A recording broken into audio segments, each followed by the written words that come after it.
Mr. Chair, my question, I would like to address my question to Yusek Cabral. Thank you, ma'am. Ma'am, meron po kasing lumabas na ngayon lang na report na sinasabi po dito, noong 2016 up to 2025, meron daw pong 87.1B na insertion ang Davao City. Pwede po ba pakikumpirma po ninyo to? For accuracy, Mr. Chair, of my response, I have to check the records in the office because I do not have the data. I cannot confirm those numbers, and I'll have to check with the records, Your Honor, Mr. Chair. Okay, thank you. Now, dito po sa 2016 to 2025, 48.4B noong pong taong 2019 to 2021. That is 60% of the 81.1B na infra project for that period. Pwede po ba pakiconfirm po ito? Again, Your Honor, Mr. Chair, I have to check the records to be Okay, accurate. ito pong may lumabas po dito sa Politico.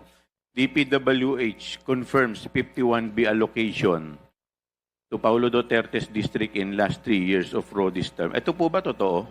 May I know the date? Kayo po ang nakalagay dito na nag-confirm yun. DPWH Undersecretary Maria Catalina Cabral. Kayo po ba to? Your Honor.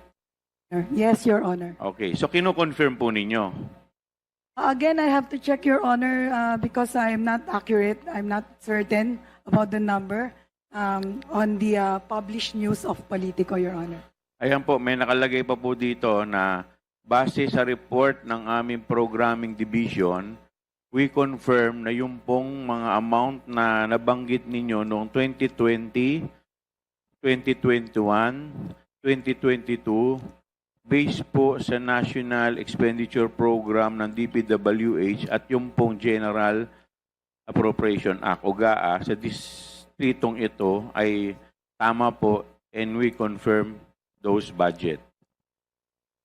Ano pa masasabi niyo dito? Again, Your Honor, I no longer recall, so I have to confirm with the records in the office, Your Honor, Mr. Chair. Okay. And dito po sa 51 billion, based sa record po, at based din dito sa newspaper na, dito po sa online article, 29B was inserted sometime in 2021 budget for GAA. Do you confirm that? Again, Your Honor, I have no records on hand. I have to confirm with the planning service, Your Honor. All right. Okay, kaya ako po ito natanong, Yusek, di po ba noong mga panahon na to, pandemic? 2020 po yata yung pandemic. 2020 to 2021 yata, Your Honor. And yet, meron pa pong flood control na ganito kalaki. Di po ba ng mga taon na yun, parang umutang pa po tayo, yung bansa natin, kung hindi po ako nagkakamali? I have no knowledge, Para po Your